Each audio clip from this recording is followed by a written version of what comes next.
Besoin de construire votre ouvrage dans le strict respect des règles de l'art? La SARL Défi Multiservice Électricité Générale répond à vos préoccupations en installation électrique conforme aux normes européennes et universelles, sous le contrôle de la Socotec, organisme agréé. La SARL Défi Multiservice pour l'installation complète, courant fort, courant faible, digicode, interphone, fibre optique, etc. La maintenance générale, service tout corps d'État, maçonnerie, menuiserie, ébénisterie, peinture, plomberie et entretien de bureaux, échafaudage, pose et dépose des structures métalliques, location et vente. Adressez-vous à la SARL Défi Multiservice, spécialiste de vente des matériels pour tous travaux sur commande. SARL Défi Multiservice Électricité Générale. Contact à Kinshasa, plus 243 89 626 43 96 ou plus 243 85 180 67 55. SARL Défi Multiservice en France. Composez le plus 33 660 54 11 36. Demandez c'est les Kongi. SARL Défi Multiservice. Misala ya vrai. Misala ya électricité na ba norme universelle. SARL Défi Multiservice. Ya bana mboka bakolo mboka pona mosala kabali solo.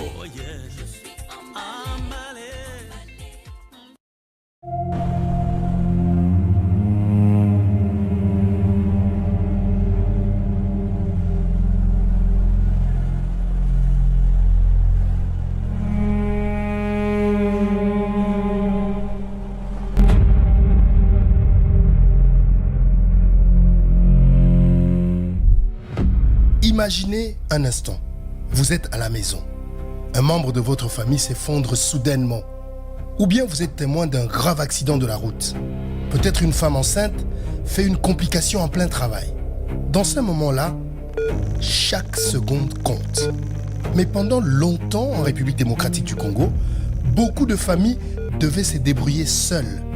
Il fallait chercher un véhicule, trouver un hôpital qui accepte le malade et espérer arriver à l'hôpital à temps. Selon le ministère de la Santé, cette situation coûtait parfois des précieuses minutes et ces minutes pouvaient faire toute une différence. Pour répondre à ce problème, le gouvernement congolais vient de lancer un nouveau service d'aide médicale urgente appelé Étoile Bleue.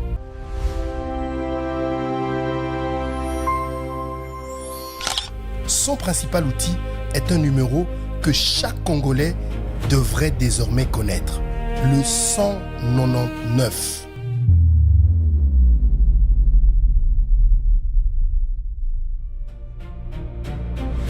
Qu'est-ce que le 199? À partir du 29 juin 2026, le gouvernement de la République démocratique du Congo va lancer à Kinshasa une phase pilote de ce nouveau service. Le principe est simple. En cas d'urgence médicale grave, vous n'avez plus besoin de chercher vous-même une ambulance ou de faire le tour des hôpitaux. Vous composez simplement le 199. Selon le ministère de la Santé, l'appel est gratuit et les services fonctionnent jour et nuit. C'est une première dans l'histoire de la RDC. Concrètement, que se passe-t-il lorsque vous appelez le 199? D'abord, votre appel est reçu par un centre de régulation médicale installé au CHU du cinquantenaire à Kinshasa. Au bout du fil, un médecin ou encore un professionnel formé vous pose quelques questions. Son objectif est simple, comprendre rapidement ce qui se passe. Est-ce un accident, un arrêt cardiaque, une femme enceinte en difficulté, un enfant gravement malade? Alors, en fonction de vos réponses, le centre décide des secours envoyés. Si vous utilisez l'application prévue par le service, votre position peut même être transmise automatiquement afin de permettre aux équipes de vous retrouver plus rapidement. Une fois l'alerte confirmée, les secours partent immédiatement. Selon la situation, le centre envoie une ambulance ou une moto médicalisée. Pour cette première phase à Kinshasa, le gouvernement indique avoir mobilisé 65 ambulances et 150 motos médicalisées afin de couvrir efficacement la ville et réduire les délais d'intervention. Vous vous demandez peut-être pourquoi autant de motos? La raison est toute simple. À Kinshasa, les embouteillages peuvent ralentir la circulation. Une moto peut souvent arriver beaucoup plus vite qu'une ambulance. Elle permet aux secouristes de commencer les premiers soins pendant que l'ambulance assure ensuite le transport du patient vers l'hôpital si cela est nécessaire. L'objectif est de gagner le plus de temps possible. Parce qu'en médecine d'urgence, quelques minutes peuvent sauver toute une vie. Et après, une fois la victime stabilisée, elle est transportée vers l'hôpital le plus adapté à son état. Selon le ministère de la Santé, cet hôpital est informé avant même l'arrivée du patient. Les équipes médicales peuvent donc se préparer à le recevoir immédiatement. L'idée est d'éviter les pertes de temps entre le moment où l'on appelle les secours et celui où le patient est pris en charge à l'hôpital. Alors sur la question de savoir pourquoi seulement Kinshasa, le ministère précise qu'un dispositif similaire est prévu pour une deuxième province avant une extension progressive à l'ensemble du territoire. Qui s'occupe de ces services? Un service d'urgence ne fonctionne pas uniquement grâce aux véhicules ou aux motos. Il fonctionne surtout grâce aux hommes et aux femmes qui interviennent sur le terrain. Alors selon le ministère de la Santé, des médecins régulateurs, des ambulances et secouristes ont été formés en République démocratique du Congo ainsi qu'à l'étranger. Le gouvernement indique également qu'aucun professionnel ne peut travailler dans ces services sans avoir obtenu une certification. L'objectif est que les patients bénéficient partout des mêmes standards de qualité. Alors, pourquoi ce service est-il important?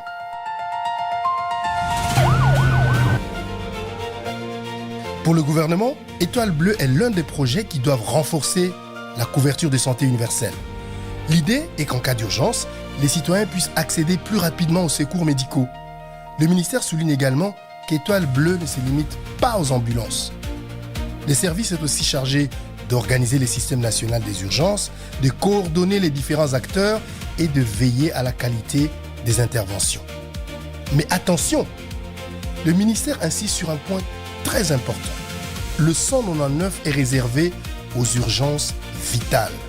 Par exemple, un accident grave, une personne qui ne respire plus, une perte de connaissance, une importante hémorragie, une complication grave pendant la grossesse ou encore un enfant inconscient. En revanche, si vous avez un simple rhume, une fièvre légère ou un contrôle médical à faire, il est préférable de vous rendre dans votre centre de santé habituel. Pourquoi? Parce qu'un appel inutile peut empêcher une ambulance d'arriver à temps auprès des personnes dont la vie est réellement en danger. Au fait, d'une certaine façon, bien utiliser les 199, c'est aussi participer à sauver des vies. Alors, si vous ne retenez qu'une seule chose de cette vidéo, retenez le numéro 199. Parce que selon le ministère de la Santé, c'est désormais le numéro appelé en cas d'urgence médicale grave dans la phase pilote lancée à Kinshasa. L'objectif est qu'à terme, ce service soit progressivement étendu aux autres provinces de la République démocratique du Congo. Alors, si cette vidéo vous a permis de mieux comprendre le fonctionnement de 199, partagez-la autour de vous. Parce qu'une information peut parfois sauver une vie.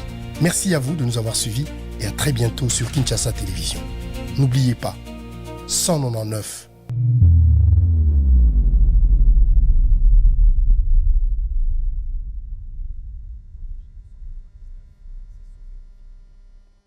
Aujourd'hui, on va parler d'une trahison qui dépasse l'entendement, l'affaire Atlas Logistics, ou comment le régime Kabila a littéralement offert les clés de notre commerce au Rwanda sur un plateau d'argent.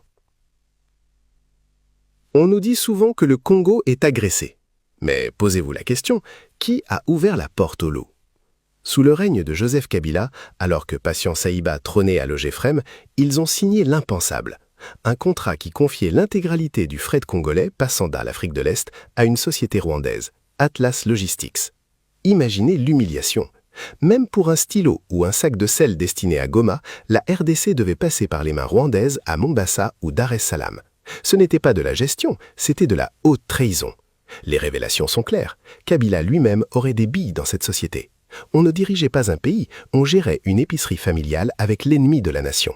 Ils ont vendu notre autonomie pour des rétrocommissions, plaçant nos cordons ombilicaux économiques sous le contrôle direct de Kigali. Heureusement, le vent tourne.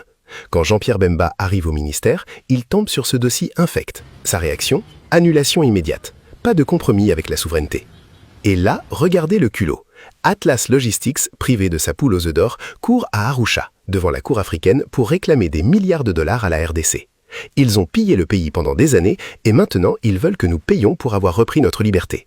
C'est le monde à l'envers, mais cela prouve une chose, nous avons touché là où ça fait mal. Pendant qu'ils s'agitent dans les tribunaux, la réalité les rattrape. Le Rwanda souffre. Pourquoi ? Parce que le masque est tombé. Aujourd'hui, l'administration américaine ne se contente plus de préoccupations, les sanctions américaines commencent à mordre. Le robinet se ferme. Kigali, qui se présentait comme le bon élève de l'Afrique grâce aux richesses volées au Congo, voit son image de marque s'effondrer.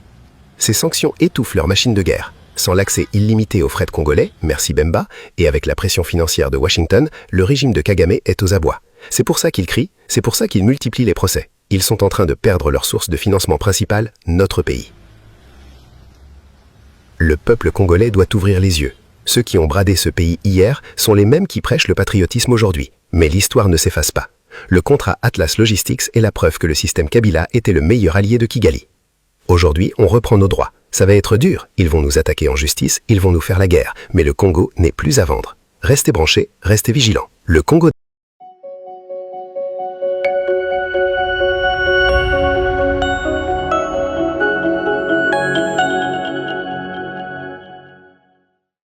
Bienvenue pour cette nouvelle émission de Conflit. C'est un plaisir de vous retrouver. Vous le savez, Conflit ne vit que par ses lecteurs. Donc en vous abonnant, en achetant nos numéros, vous nous permettez de continuer à vous proposer ces contenus en accès libre.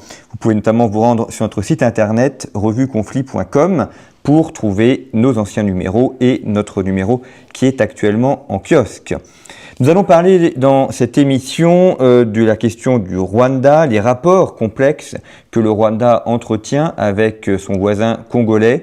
Il y a une guerre terrible qui se déroule actuellement au Kivu, des affrontements entre différents mouvements. Nous allons essayer d'éclairer tout cela avec Bernard Lugan. Bonjour. Bonjour. Merci beaucoup de nous recevoir chez vous pour aborder ces questions africaines. Vous connaissez parfaitement le Rwanda, vous y avez vécu plusieurs années, vous avez été professeur d'université au Rwanda, auteur de très nombreux ouvrages sur la question, et puis vous avez également été vous avez été lors des grands procès des génocides au Rwanda. Vous avez été donc expert. Voilà, c'est le terme que je cherchais, expert au tribunal pénal. J'étais expert pour les 10 principaux procès au TPIR. Donc pendant près de 11 ans. Ce qui est et vous parliez du Rwanda, je suis quand même resté également 11 ans au Rwanda, de 72 à 83, et j'ai fait mes 2 thèses universitaires sur le Rwanda, une thèse de 3e cycle et un énorme doctorat d'État en plusieurs tomes sur justement la façon dont les ethnies Hutu et Tutsi se sont trouvées dans la symbiose qui a donné naissance à l'État rwandais. Donc une question que je connais assez bien. Oui, et notamment dans un ouvrage que vous avez consacré à quelques souvenirs africains, vous relatez les massacres qui se déroulent à l'université. Alors avant le grand génocide 94-95, et vous mentionnez le fait qu'il y avait régulièrement des massacres, et notamment vous rappelez un événement où vous êtes professeur à l'université et où il y a des attaques sur le campus même. Oui, j'étais au mois de mars 1973. Quand au milieu de la nuit, les étudiants se sont entre-massacrés et l'université a fermé pendant 6 mois. Moi, j'ai perdu la moitié de mes étudiants cette nuit-là et j'ai intervenu au milieu de la nuit pour sauver ce que je pouvais sauver. Je suis intervenu les armes à la main, je suis intervenu Colt à la main pour sauver les filles qui étaient en train de se faire violer dans les dortoirs. Je dois dire, j'ai vu la grande lâcheté des coopérants il y a eu 2 coopérants qui se sont comportés honorablement, mon vieux camarade, mon vieil ami Pierre Sirvin, et puis moi, les autres ventrales, hein, personne. Et nous sommes allés, nous tous les deux, à l'université pour sauver ce qu'on pouvait sauver. Donc on a sauvé les filles du viol, et puis les garçons qui se faisaient massacrer, et nous les avons fait passer au Burundi, qui à l'époque était un pays contrôlé par les Tutsis. Et je connaissais bien cette zone frontalière parce que je chassais beaucoup dans cette région, et donc nous avons ailé les piroguiers de l'autre côté de la rivière qui sont venus et qui ont permis d'évacuer tous ces Tutsis qui se faisaient massacrer. Pourquoi ces tensions, ces rivalités entre Tutsis et Hutus, d'où vient cette haine qui aboutit à ces massacres? Mais écoutez, la haine est récente. La haine n'a pas toujours existé. Le Rwanda, c'est un État-nation. C'est un vieil État-nation qui a été créé par les Tutsis. Et dans toute cette région de l'Afrique des Grands Lacs, ce qu'on appelle la région interlacustre, vous avez le même schéma qui se reproduit. C'est-à-dire des groupes pastoraux minoritaires qui, d'une manière ou d'une autre, vont contrôler ou vont avoir une grosse influence sur les groupes agricoles qui sont majoritaires, populations qui sont différentes. Alors disons les Tutsis, Hima, Hutus et tous ceux qui leur sont apparentés. Et dans cette région interlacustre, nous avons une immense originalité. C'est la seule région de l'Afrique dans laquelle nous allons avoir des vieux États qui vont exister depuis le XIIe, XIIIe siècle. Alors pourquoi? Ça, c'est fondamental. C'est fondamental parce que ces États, en fait, ce que je vous dis n'est pas exactement ça. C'est dans la région dans laquelle les pasteurs vont créer des États. Les pasteurs vont créer des États. Partout ailleurs, les pasteurs ne créent pas d'État. Les pasteurs touaregs ne créent pas d'État. Parce qu'ils sont nomades, généralement. Les pasteurs Maasai ne créent pas d'État. Pourquoi les pasteurs Tutsis, Hima, vont-ils créer des États? Tout simplement parce que la région interlacustre est une région très originale au point de vue géographique. Région des hautes terres, altitude moyenne 1500 mètres. 1500 mètres, ça veut dire quoi? Pas de mouches tsetse, pas de trypanosomiase animale, maladie du sommeil. Donc, on peut faire de l'élevage. 1500 mètres d'altitude, climat équatorial, il pleut. Donc, on peut faire de l'agriculture. En plus, les terres sont très riches, car nous sommes dans des terres de décomposition volcanique. Ce qui fait que cette région, très tôt, va rassembler à la fois des pasteurs et des agriculteurs. Et alors que, dans les grandes zones d'élevage, Maasai, Touareg et autres, les pasteurs n'ont pas besoin d'organiser l'espace pour l'élevage. Dans la région interlacustre, ils vont être obligés de le faire.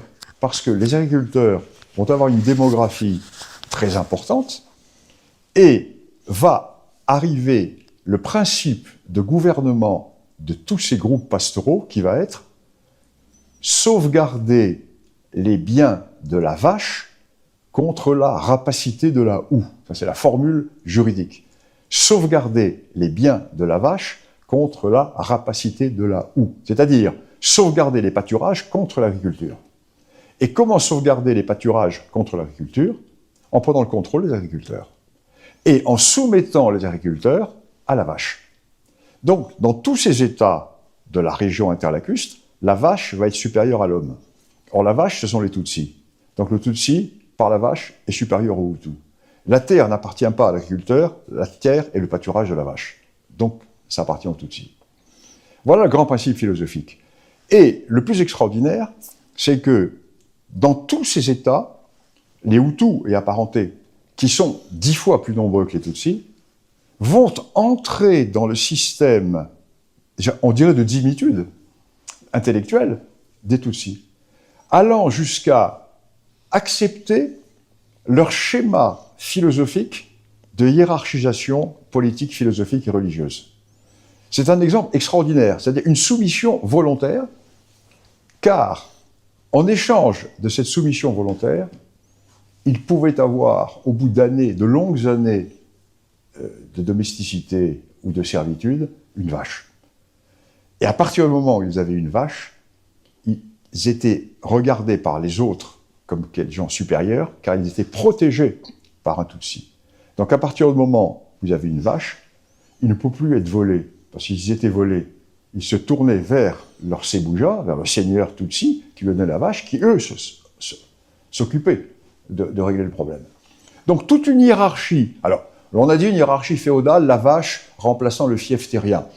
Si vous voulez, c'est une comparaison n'est pas raison, mais on pourrait à la limite rentrer dans ce genre de comparaison. C'est-à-dire, vous avez le roi, le moimi, les grands chefs qui ont des territoires. Ces territoires sont divisés en territoires pastoraux, jusqu'aux plus petits territoires pastoraux Tutsi. Et le petit Tutsi qui a 15 ou 20 vaches va avoir quelques Hutus qui vont travailler pour lui. Effectivement, il y a une sorte de pyramide. On pourrait comparer ça à une sorte de pyramide, mais sans comparaison n'est pas raison. Donc c'est un système qui tourne parfaitement bien. Qui tourne parfaitement bien dans la logique de l'ethno-différentialisme. Je ne suis pas dans une définition universaliste des droits de l'homme et autres. Il est évident que certains sont mieux placés que d'autres. Arrive la colonisation.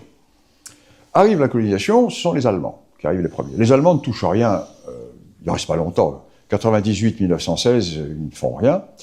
Mais la vraie colonisation, ce sont les missionnaires, les Pères blancs. Alors les Pères blancs, au début, vont avoir... Le Rwanda est un pays qui était à 99% chrétien. Le génocide s'est fait entre chrétiens. Les catholiques Hutus vont massacrer les catholiques Tutsis, et vice-versa. Hein, ça se passe entre chrétiens. Il n'y a pas d'histoire de musulmans, là. C'est une histoire entre chrétiens. Tous sont chrétiens. Donc, les missionnaires, au début, vont voir arriver à eux des Hutus rebelles. Car ces Hutus se disent « Ouh, mais ces Blancs qui arrivent, ils ont des fusils, ils sont protégés par les Allemands. Si l'on va les fréquenter, on va avoir des gens qui vont nous protéger contre tel ou tel chef Tutsi. » Donc ces Hutus vont commencer à arriver autour des missions, jusqu'au moment où l'évêque Père Blanc, qui est un Français, va dire « Mais là, c'est de l'action capillaire que nous faisons. Car nous convertissons des individus, mais nous ne touchons pas la pyramide. Il faut convertir la tête. Il faut faire le pari qu'avait fait l'Église catholique au moment des grandes invasions. Il faut convertir les chefs. Donc à partir du lendemain de la guerre de 14, l'Église catholique va proposer un marché à l'aristocratie Tutsi et au roi Tutsi, au Moabi. Vous vous convertissez, et en échange, nous garantissons votre pouvoir. Pas de problème, l'aristocratie se convertit, sauf le roi, qui va être dégommé d'ailleurs par l'Église, qui va être remplacé par un de ses fils. Donc à partir du moment où les chefs se convertissent, tout le peuple se convertit. Et ce que les missionnaires écrivent à l'époque, l'Esprit Saint souffle en tornade sur le Rwanda, c'est la formule de l'époque, de la presse catholique. L'Esprit Saint souffle en tornade du roi, c'est un bon calcul politique qui a été fait surtout. Et le pacte se fait. Et à ce moment-là, commence le problème racial. Pourquoi? Parce que, jusque-là, le chef, pour être chef, il fallait faire sa cour au Moimi. Désormais, le cœur du pouvoir bascule vers l'Église. Pour devenir chef, il faudra aller à la messe. Il faudra suivre les offices. Il faudra être un paroissien très, très, très, très obéissant. Car l'évêque va donner son imprimature au roi pour la nomination des grands chefs. Mais à partir de ce moment-là, la hiérarchie interne qui était divisée entre le chef de la vache et le chef de la terre va disparaître. Les Tutsis n'auront jamais autant de pouvoir qu'à l'époque de la colonisation belge et missionnaire. Tout va aller pour le mieux, dans le meilleur des mondes, si je puis ainsi m'exprimer, jusqu'en 1945. 1945, démocratie chrétienne. Nouvelle génération de missionnaires qui arrivent. Souvent des missionnaires flamands, des frères, pas des pères, des frères flamands. Parce que les pères missionnaires sont souvent des Wallons, et les frères sont des Flamands. Vous voyez, il y a la hiérarchie sociale à l'époque, en Belgique, vous savez que les Wallons étaient dominants et les Flamands étaient dominés. Souvent, ces frères flamands sortent de l'Action catholique, l'Action ouvrière catholique, etc. Et une évolution se fait au sein du clergé européen, le clergé est aux 3/4 européen au Rwanda à l'époque, et à un moment donné, l'idée va arriver, où est le message du Christ? Nous cautionnons, nous missionnaires, la mainmise de 10% de féodaux sur 90% de pauvres gens. Et l'Église catholique va s'identifier aux pauvres Hutus. Et la rupture l'Église catholique est responsable de ce qui s'est passé au Rwanda. Et à partir de ce moment, nous allons voir l'Église catholique qui va rompre le pacte avec la monarchie Tutsi, qui avait accepté la consécration du Rwanda au Christ roi. Et la rupture va se faire entre l'aristocratie Tutsi et le monde Hutu. Alors l'aristocratie Tutsi, nous sommes dans les années 57-58, au moment où à l'ONU sont majoritaires les gens qui tournent autour du bloc soviétique. Le courant nationaliste, le courant indépendantiste, le tiers-monde, la conférence de Bandung, etc. Les Tutsis vont se dire, il y a une astuce pour sortir de cela, parce que la Belgique, qui est aux ordres de la mission, va provoquer des élections. Alors, le roi Tutsi dit au gouverneur belge, mais si on met une élection, c'est fini. Les Hutus sont 90%, nous sommes 10%. Ah oui, mais c'est la démocratie, c'est ça. Il faut vous transformer en parti politique. Tu dis, bon, là donc, notre sort est réglé. Il faut que nous soyons indépendants avant que la Belgique n'ait eu le temps d'organiser des élections. Alors comment faire? Ils se tournent vers l'ONU et vers l'Union soviétique, en disant, nous voulons l'indépendance immédiate, etc., etc. Les Hutus, de leur côté, les partis Hutus, bien conseillés par l'Église, jouent les pupilles reconnaissants. Oh, mais nous ne voulons pas tout de suite de l'indépendance. Oh, nos bons maîtres missionnaires. Oh, nos gentils administrateurs belges. Vous savez, nous voulons vraiment que tout se passe dans le temps, etc., sans brusquer les choses. Mais regardez, il faut les soutenir.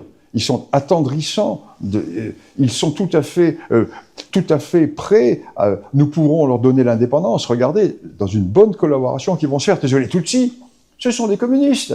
Ils vont nous amener les soviétiques au milieu de l'Afrique, etc. Donc, la cristallisation se fait telle que les Tutsis sont en train de l'emporter politiquement par l'ONU, demandant à l'ONU de retirer son mandat à la Belgique. Parce que tous les ans, l'ONU confirme le mandat. Et là, le mandat aux tutelles, hein, et là, les Tutsis demandent. Alors là, fin 58, début 59, comprenant que la situation va leur échapper, l'administration belge et l'Église catholique déclenchent la révolution de 59. La révolution de 59 était déclenchée dans la mission de Kabgaï, à l'évêché. Et la révolution éclate. La jacquerie organisée par les cercles catholiques belges, et les Tutsis réagissent, bien sûr. Mobilisation des milices, les pygmées, les combattants, ça. Et évidemment, les Tutsis reprennent la main.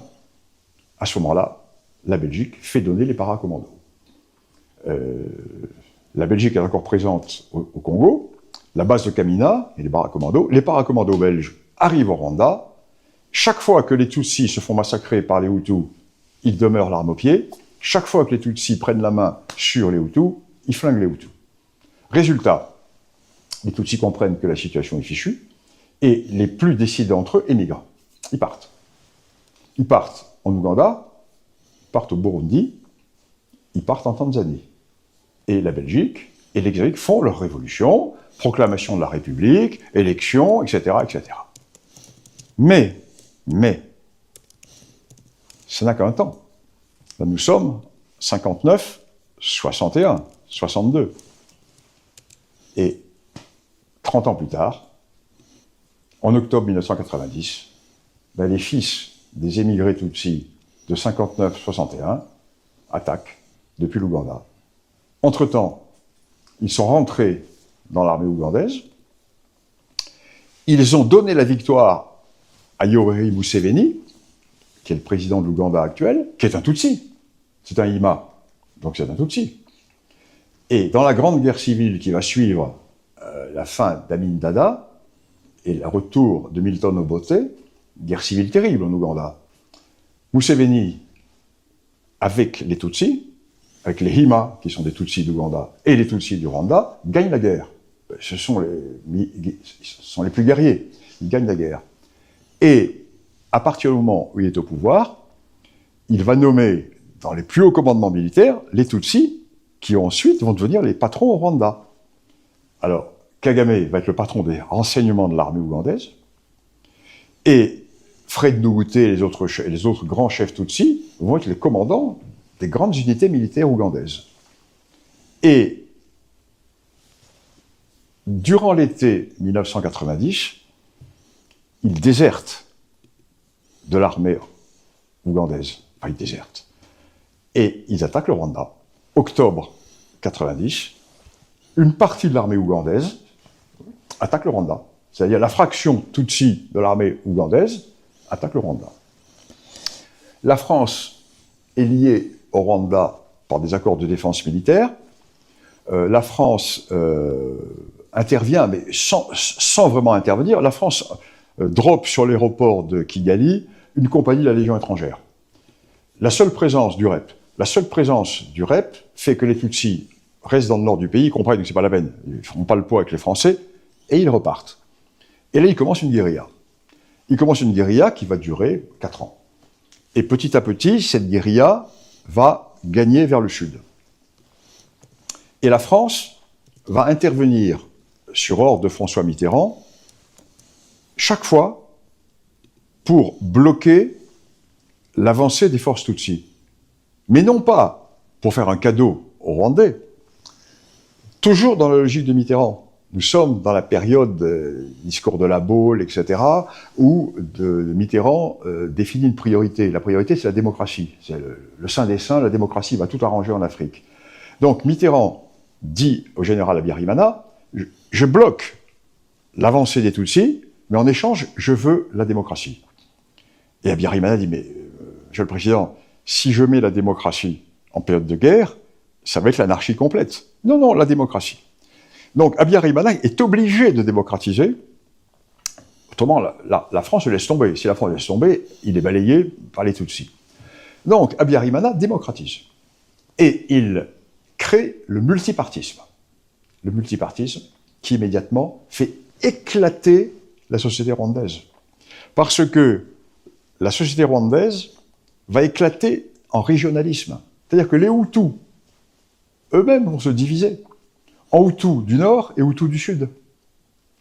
Et les Hutus du Sud, qui sont moins importants que les Hutus du Nord, qui eux ont le pouvoir, vont se dire, mais le seul moyen de prendre le pouvoir, c'est de nous allier aux Tutsis. Et les Tutsis se disent, mais là, c'est formidable, on va s'allier aux Hutus, puis ensuite on va rafler la mise, on va régler le problème. Et les Hutus se disent, mais du Sud, on peut très bien s'attendre avec les Tutsis, puisque il va y avoir au terme de la guerre des accords de paix avec élection au suffrage universel. Donc, nous sommes... Chez moi aussi, les Babembe sont des pêcheurs, chasseurs. Moi, mon frère, agriculteur, pêcheur. Quand il y avait encore la forêt, on faisait aussi la chasse. Les Tutsis, que vous appelez les Banyamulenge, des éleveurs. Mais ils ont changé de profession depuis 1996. Nous devenons tueurs. Tueurs. Hein? Nous devenons tueurs. Nous allons vous tuer, mais l'Union européenne est là. Et va nous protéger. Et elle va sanctionner tous ceux qui s'opposent à nos tueries. C'est ça le métier, c'est ça la profession. Mais parmi eux aussi, il y a ceux qui regrettent. Parce qu'on a vécu avec eux dans une bonne ambiance, des amis, des frères. Mais depuis 1996, ils ont opté pour... Ils ruminent, partout où ils vivent, ils ruminent ça. Mais si vous les retrouvez, il y a des chefs coutumiers vers Maïndombe ici, vers Kwamut, quand ils vont commencer à leur vendre leur terre, après 10 ans, 20 ans, ils vont les chasser de là. Donc, je ne sais pas, et ça vraiment j'ai déjà eu l'occasion de le dire au président de la République, que nous leur avons tout donné, tout. Mais nous ne savions pas qu'un jour, ils pouvaient avoir l'idée qu'ils peuvent nous exterminer et nous chasser de chez nous. et commencer à écrire des livres qu'ils sont arrivés avant nous.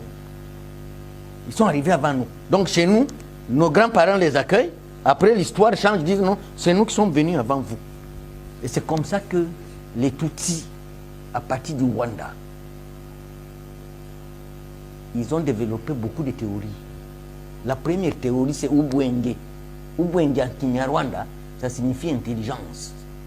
Mais eux, maintenant, l'intelligence, ils ont transformé ça en ruse, mensonge, tromperie. Et ils ont une autre théorie, Ukugwani Lubutaka.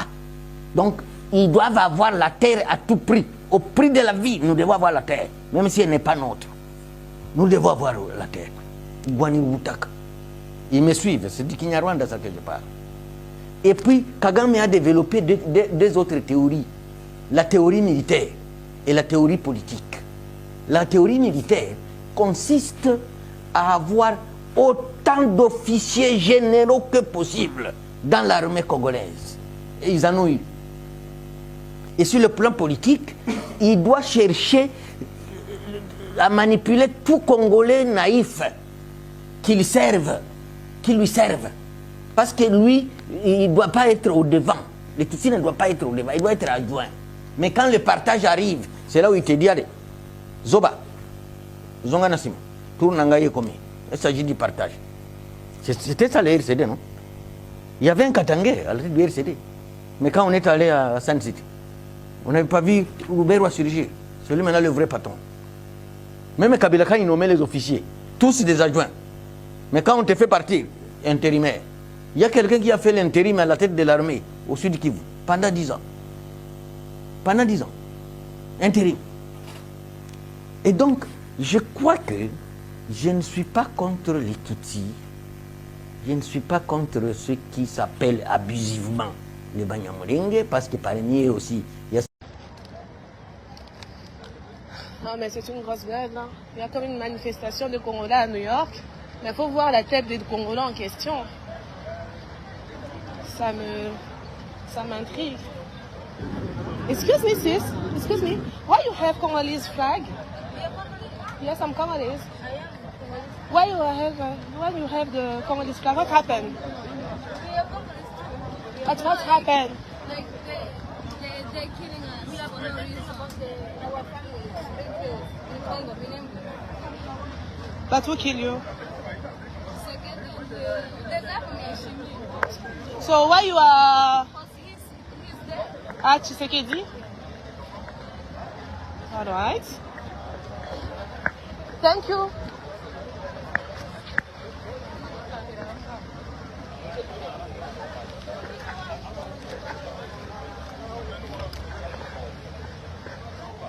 Donc, toi, la manifestation, il y a des Congolais, sauf que Bazolo Baba Tshisekedi, Babilo Kaboé. Yes, bro? You are taking pictures? Yes, I want to understand why you Who are have you? Congolese. Who are you? I'm Congolese. Yeah, why you are taking pictures? Because I'm It's Congolese. private, but You are privacy, you are making you're taking protest. pictures to someone I'm- without. I'm taking ONU flag. Look at the picture here. I Look at don't this. take picture of her. Look at Why the you are? My question is, why you are protesting? I see Congolese flag. Yes. What happened? Yes, we have the reason, but my question is, why you take someone picture? So you speak Lingala? We speak French. Tu es pas français. Si, si. Mais qu'est-ce qui se passe? Pourquoi ça vous fait de protester? On est venu protester contre le gouvernement du Congo, Ok. qui est en train de tuer les minorités au Congo, les Tutsis, Banyamulenge. Les Tutsis? Yes, Banyamulenge. Ok. Voilà pourquoi nous sommes ici. Et mais pourquoi ici Tshisekedi est là? Pardon? Tshisekedi est là? On n'est pas en train de parler, on est en train de parler du gouvernement du Congo et de la Security Council. Hein? Ce n'est pas seulement qui prend la décision, il y a le UN qui prend aussi la décision. Tout le monde qui est impliqué dans la décision. Voilà pourquoi nous sommes ici. Ok. Mais pourquoi aujourd'hui? C'est ça que je voudrais comprendre. Pourquoi aujourd'hui spécialement? Est-ce que vous faites ça tous les jours ou bien? Non, on fait ça pour tous les jours et on fera ça tous les jours jusqu'à ce que le gouvernement du Congo va stopper à tuer le Banyamulenge. Ok. Merci.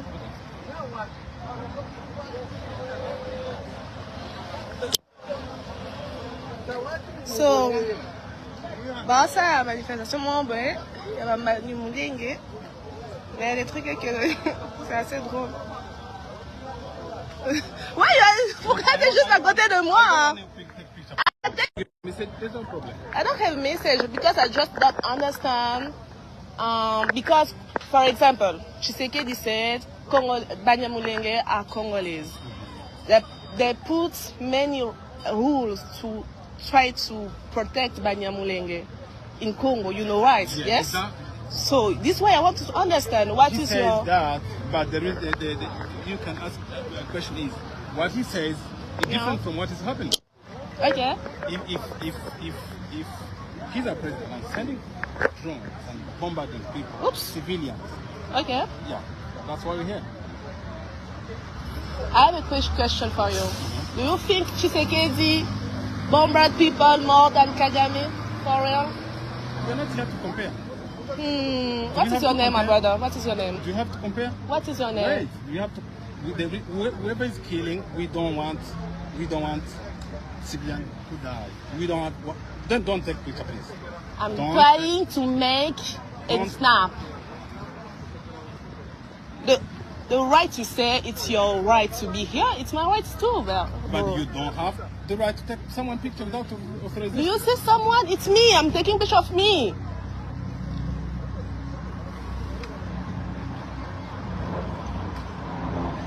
Nos amis Banyamulenge qui sont en train de prendre la stressé bon fort, bon loin.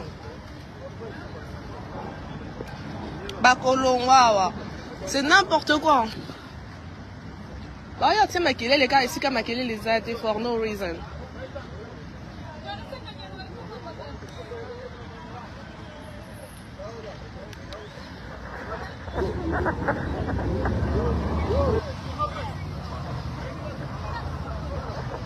Déjà, va diminuer ma casse, banana.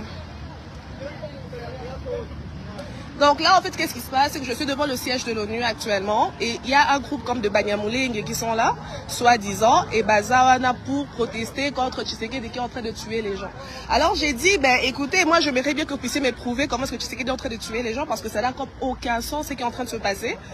Et Bazo stressé ma casse. Oh non, quand ça photo de bisoté, rappelle mis dans téléma, non, qui était aussi longtemps que vous prouver que Tshisekedi doit bombarder Batou. Aujourd'hui, nous sommes en guerre d'agression de M23. Il y a les Rwandais qui nous agressent. Malheureusement, les jeunes patriotes qui se battent sur le terrain, que nous appelons les Ouazalendo, dont je fais partie d'ailleurs, puisque aussi je suis Ouazalendo, ils meurent de faim. Ça fait déjà 7 mois qu'ils n'ont pas la ration militaire. Et pourtant, nous savons que la ration militaire, c'est chaque mois qu'on donne la ration militaire. D'ailleurs, c'est chaque 15 jours qu'il y a la ration militaire, puisque les militaires ne peuvent pas se battre sans manger. Mais ils viennent de totaliser 7 mois sans ration militaire. Concrètement, honorable, quelle est la situation sur le terrain? Là, je vais y arriver. Allons-y. Je parle d'abord de la situation de ces jeunes Ouazalendo qui souffrent et qui se battent pour la patrie. Je venais de dire qu'ils viennent de totaliser 7 mois sans ration militaire. Il y a le problème des blessés. Il faut le médicament, il faut les soigner. Il faut surtout les soins de la première nécessité. Il faut des moyens. Et nous savons que le gouvernement ne manque pas de moyens. Deuxièmement, il y a le problème des rendus. Nous avons été étonnés, et d'ailleurs surpris, de voir que les gens qui se sont rendus, vous connaissez vous tous comment est-ce que nos jeunes gens de l'Est, nos enfants de l'Est, ils sont recrutés par force par les gouvernements. Et la plupart de ces gens sont des mineurs. Alors, il y a 2 cas de rendus. Il y a d'abord ceux qui ont été recrutés par force, dont la plupart sont des enfants de mineurs, des élèves et des étudiants. Et les autres, ce sont nos jeunes Ouazalendo qui ont été capturés lors de la prise de la ville de Goma. Ils ont été incarcérés par le M23 pendant 6 mois. Et aujourd'hui, on les inflige une double peine ici à Kinshasa. Ils se sont battus, ils ont mis leur vie en danger en fait de se rendre au gouvernement et ils arrivent au gouvernement, on les écarcelle encore dans les prisons Makala et Andolo. D'ailleurs, 7 parmi eux, ils ont déjà décédé. Nous nous posons la question, est-ce que le chef de l'État il est au courant de ça? Vous avez suivi vous tous la déclaration et les communications du porte-parole des FARDC qui sensibilisaient nos militaires FARDC qui ont été capturés. De l'autre côté, ceux qui ont été pris en otage par l'ennemi, de chercher par tous les moyens comment quitter cette zone. Et moi je pense que la personne qui a donné l'idée d'incarcérer Serandi, il serait au service de l'ennemi sans le savoir. Puisque depuis le jour où ces gens-là, on les a mis en prison, on ne va plus encore les rendre. Et pourtant, c'est chaque semaine qu'on a enregistré les rendus. Il y avait vraiment des défections au sein de l'ennemi. Et l'ennemi était déjà, il se trouvait déjà en difficulté. Puisqu'il a aussi le problème de l'effectif. Et alors... on avait Chilombo tuviache, Chilombo hakuna katafanya. Si tufe hivi, si tujigombane sikusie. Jua hakuna kitu. Si peke kusema tunajigombania. Si ni presida. Meona kaishi sakali kakitone. Sibo bam sike mungina pembeni. Vie banala hivi. Presida kwa tulimuvote 20 iko pale. Kasi yake ni cha kututetea. Chatasema si tuko ba Kongole ou bien tuko ba Kongole. Njala. Tunatese. Za kutoka Bunagana wapi kule Kanyabayonga kama Kichanga hakuna. Tunakufa na njala. Sa president tutaka kama anatutetea ou atutetea. Tutazwa tuko population. Obe atubebe Rwanda tubakie, obe tubakie mu Kongo. Kwa mnasema hivi, jeni matajisikia nemo gombania inchi. Me inchi yetu kuigombania, haiko za kunajigombania. Au jigombani, tunenda kule. Metunalia Chilombo tusaidie, tupate amani. Si atugombana kitu. Hatukumana wale, hatukumana maembe zinatoka pale zinatokea wapi? Sikia vizuri kwa Antoni ambi. Maembe, njo zile mindi, embe. Je toujours pas négocier biba na letaka. Maembe, orange, makokombre, vile, njo vile vya nani vile. Paste, vile vyote. Vinatoka kwao. Opa biko natupigania, opa binatoka kwetu binarudia huko. Sasa mimi natoka kule Kivu, mnaona kamoto kana kia kana beba katoka kule. Sasa tunaenda kumaka tunaenda ziko na kamoto kanaleta mindi. Ni vyetu. Bandu kwetu walilima wanaenda hapo, wanaenda lima. Je, ichichi. Kwa jina naitwa Mwajuma Anzuruni. Mie ni mkaaji wa kwa Mulima njoo nyumbani. Tulikuwa tunaikala tu nyumbani. Hii serikali yetu hii ya Burundi ilikuwa inapanda Minembwe. Mimi nakuaka karibu na njia ya Minembwe. Bakapanda kupanda yabo. Pale kunyumbangu kuna kuaka muti ya embe. Pale bakaona kwanza bapumuzike kwanza pale nyumbani. Ilikuwa ilishakuwa masenge 30. Bakapumuzika tu pale. Sizeri. Si tukaanza lamuka, tukaona watu biko tu pale kunjia. Na saa kidogo tukaona ile bombi kakia tuangukia pale. Si bote pale na watoto na mie kwanza mtoto mmoja akapoteza maisha pale pale. Siku yuwaka gise baliniletaka kwanza huko. Mie kama raia mimi naona hii Kongo yetu haina amani, si tu hii territoire yetu ya Fizi. Si tu baraia habana amani hapo. Sisi tunakuaka balimai kwenda kumashamba, atuendake tena kwa juu ya tunakosa amani mwa hii territoire. Atuendake tulishaka anza ikalia tu hivi tu. Na hii mashida zenye zinatufikiria sasa mwa hii maziku. Atuyue gizi tutafanya Banani walikuleta wakati walikuelezea?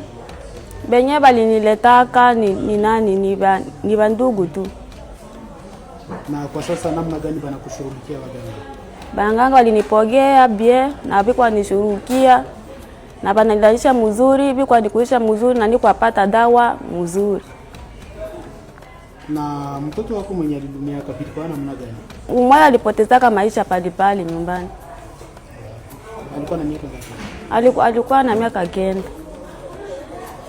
Na uko na jamaa ya watoto ngapi? Niko na jamaa ya watoto 5. Baba wako anafanya nini? Baba wako alishaka nikimbia nimushi, nilikuwa leo na bamusha alishaka jiendea kwao.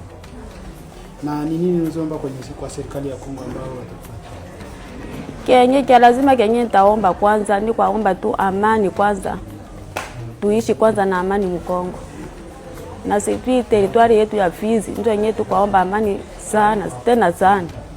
Au nom, moi je m'appelle Liévin Bokab Mkamous Kabati. Je suis infirmière ici à l'hôpital, précisément dans les services de chirurgie de plaies balistiques.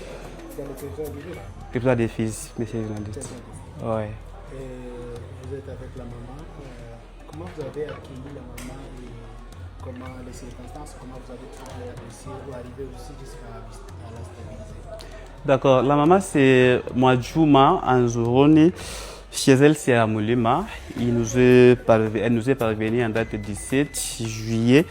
La maman a été blessée par un jet explosif.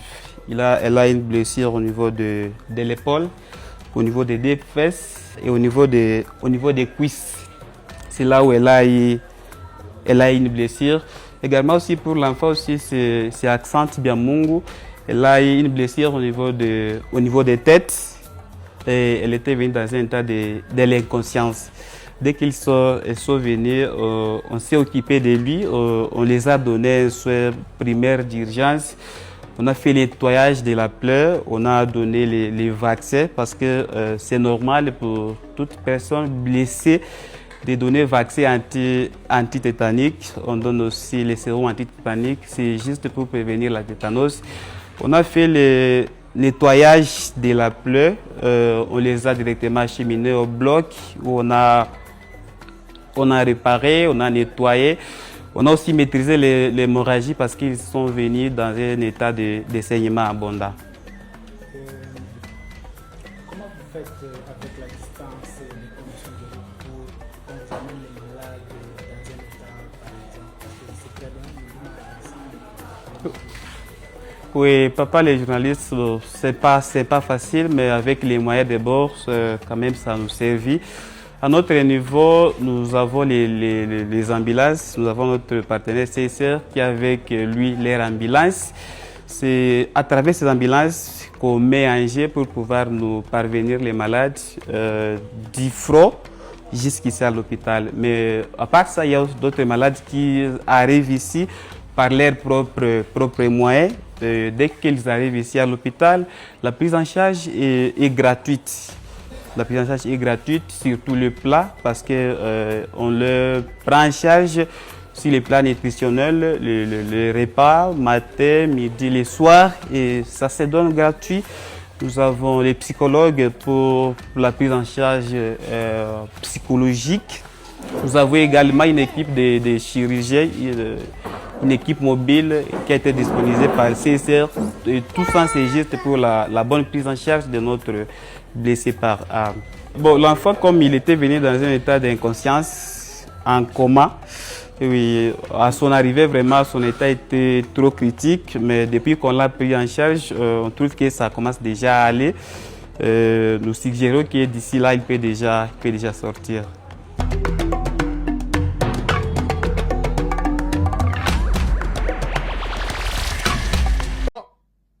Monsieur Boni, Docteur Joseph Alobi, priorité qui santé à Congolais. On a réformé les lots. On a réformé les lots.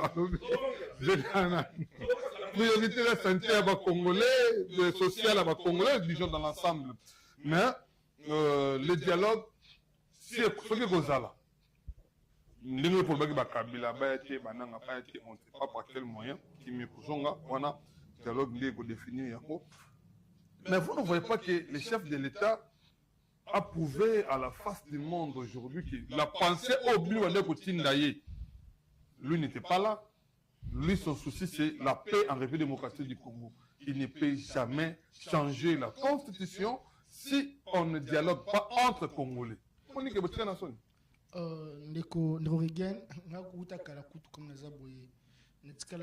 Image des alliés jamais dialogue. J'ai toujours. Mais je m'assume. Je m'assume ce que j'ai dit. Jamais Koboya dialogue. Mais je proposais le dialogue dans deux thèmes. C'est-à-dire quoi? Dialogue non opposants, mais des Congolais. Donc, tout Congolais a le droit de réfléchir pour l'avenir. Yamboka. Parce que tout État a le droit de définir cap pendant 30 ans. Comment Gozala. Si le Rwanda il a développé son État avec le pillage du Congo pour moins de 30 ans, et pourquoi le Congo a c'était tout le monde à développer en moins de 10 ans. C'est-à-dire que n'a pas commencé quelque part au Baki Kofreni. Je reviens au deuxième volet à dialogue. Dialogue sur la paix et le développement de la sous-région. Parce qu'ils ont freiné jusqu'à l'élo, c'est parce que certains États pro-capitalistes, c'est décidé qu'Albert Einstein a découvert l'Iranium, avec l'État qui a développé, à la plus puissant du monde. Il y a un État pour déstabiliser l'État. Si le chef de l'État, il n'a pas parlé qu'il va dialoguer avec l'opposition, mais le chef de l'État a dialogué avec la couche nioso. Il y a des jeunes intellectuels qui sont là comme le sénateur Cédric Ngindou. Il y a des honorables audicologiques qui sont là. Il y a beaucoup de gens qui sont intellectuels. Le docteur, il y a un patriotique pas Ali. Il n'y a pas un docteur pour réfléchir pour l'avenir à Mboka. Et pourquoi pas des jeunes comme nous aussi de participer à la République et non, nous sommes pas jeunes. Nous sommes pas jeunes. Non, il faut.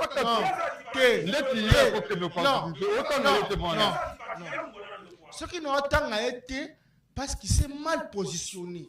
Azat, oui, il a un jeune, mais il ne peut pas défendre des antipatries. Comme moi je le comprends, parce qu'il n'a pas de frère de Goma, parce qu'il n'a pas de sœur, de mère. Ce n'est pas seulement un conflit, c'est un génocide silencieux qui frappe le peuple congolais depuis plus de 30 ans.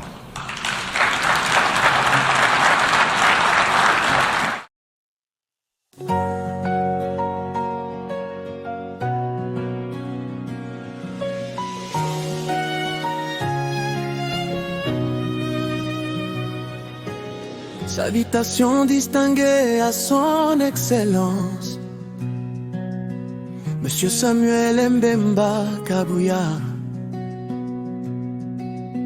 ministre des droits humains de la République démocratique du Congo, ainsi qu'à Madame Marie-Odette Makelele,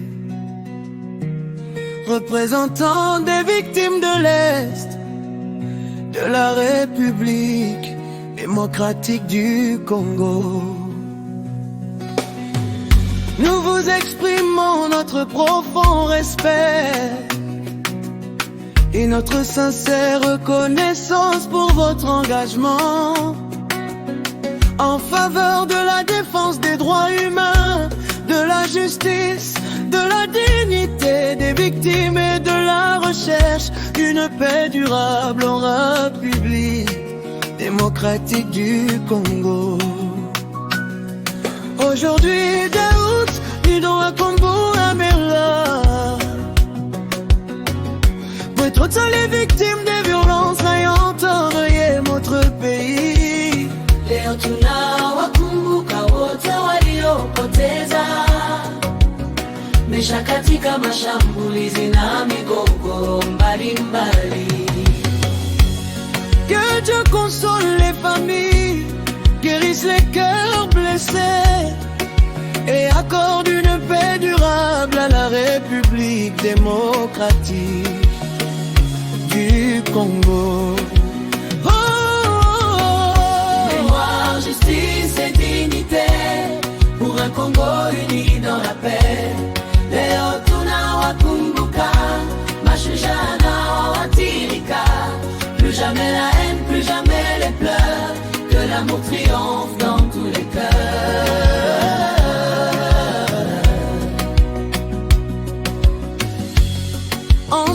jour de mémoire, nous nous recueillons. Pour toutes les victimes, nous gardons leur nom. Leur souffrance demeure gravée dans nos cœurs. Que justice et vérité remplacent la peur. Mémoire, justice et dignité pour un Congo uni dans la paix. Amani akina ukweli, viwengu zozati fa le tue. Plus jamais ça, plus jamais les violences, pour un avenir d'espérance.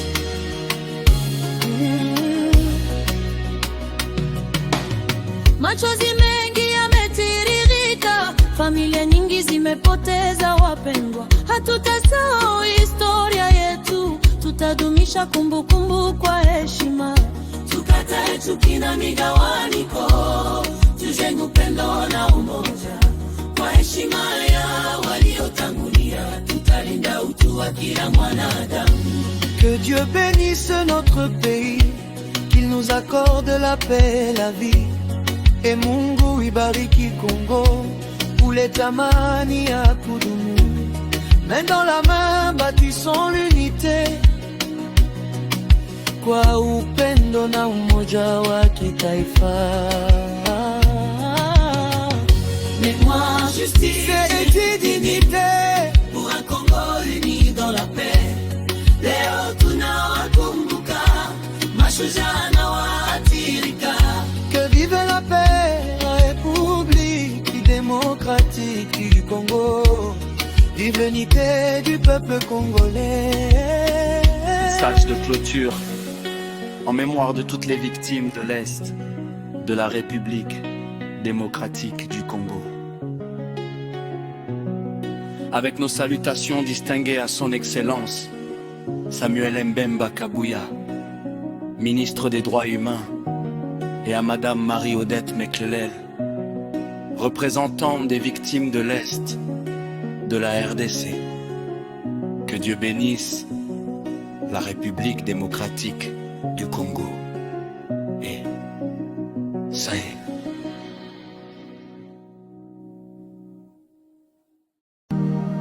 Nous ne nous battons pas pour nous, mais pour les générations qui viennent derrière nous. Chaque combat que nous menons aujourd'hui n'est pas vain. Il est une graine plantée dans le sol du futur. Nos efforts, nos douleurs, nos sacrifices deviennent la lumière sur le chemin de ceux qui viendront après nous. Nous ne récoltons pas toujours ce que nous semons, mais d'autres vivront grâce à ce que nous avons semé. Le courage d'un seul peut devenir l'héritage de tout un peuple. Ne baisse pas les bras lorsque la route devient rude, car chaque pas que tu fais, chaque rêve que tu poursuis, chaque injustice que tu refuses de tolérer, écrit l'histoire de demain.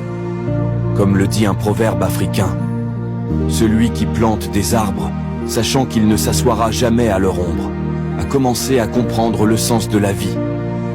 Le véritable combat n'est pas celui... Bonjour, Martin Kounda, CEO des MK Company. Depuis 30 ans, nous sommes dans la construction en Europe. Aujourd'hui, le Congo est en pleine construction. Nous avons pensé qu'après avoir construit l'Europe, nous pouvons participer à l'effort de reconstruire notre pays. Quand je vois les images des terrains vendus aujourd'hui, ça me fait mal au cœur. C'est pour ça que je me suis dit, nous allons venir construire le pays avec les normes européennes. Un projet de vie d'une maison, c'est un projet sur 20 ans, 30 ans, 40 ans. Il faut un cadre de vie qui soit en harmonie avec la population. MK Company a battu sa notoriété en Europe avec une expertise sans précédent. Dans le souci de reconstruire la RDC, MK Company rend disponible des projets de construction aux normes européennes. Chez nous, c'est un projet one-to-one. On propose terrain, construction et la vie qui va avec. C'est un ensemble. MK Company met à votre disposition des projets réfléchis, pensés, étudiés de fond en comble pour rendre votre avenir meilleur. Les réseaux d'évacuation d'eau usée, les fosses septiques dans les passerelles avec MK Company, oubliez, c'est fini. Nous amenons dans tous nos quartiers, on a le souci de l'électricité du 1er janvier au 31 décembre. Nous, on vous amène l'électricité avec les panneaux solaires. On a le problème de l'eau. Alors l'eau, il y a deux sujets dans l'eau. De l'eau potable et ce qu'on va appeler le traitement des eaux usées. Aujourd'hui, la SNEL pose un problème. Certes, la régie des eaux, c'est un deuxième problème. Ça fait trop. Pour tout renseignement de nos services, prière de visiter nos locaux à Paris et à Kinshasa. Vous allez avoir nos coordonnées de nos bureaux à Paris pour des renseignements pour tous ceux qui sont en Europe. À Kinshasa, nous avons nos locaux qui sont déjà opérationnels sur l'IMT 7e rue résidentielle sur 3 avenue Yolo. Nous allons mettre en place le maison témoin qui va commencer et nous envisageons pour faire entre le mois de mars et le mois de juin l'inauguration de la première maison témoin, et dès là vous allez vivre et visiter le travail fait par la main d'œuvre, coaché, suivi par des techniciens qui viendront à tour d'Europe depuis Paris pour essayer d'accompagner nos projets. Nous assurons la vie de vos projets de construction avant et après. Vous avez un service après-vente à la livraison de votre maison pendant 2 ans. En parfait achèvement et bon fonctionnement, nous allons vous suivre gratuitement dans votre prix pendant 2 ans. Tout ce que vous aurez comme problème de fonctionnement intérieur de votre maison, c'est pris en charge. En plus, nous vous accordons une garantie décennale de 10 ans sur le gros œuvre de la maison. Donc pendant 10 ans, écrit, vous dormez tranquille. Pensez MK Company, réfléchissez MK Company, dormez MK Company, passez-nous un coup de fil et venez signer et vous aurez des maisons signées MK Company. À très bientôt, on sera à vos côtés, à tout moment. La reconstruction de la RDC passe par MK Company.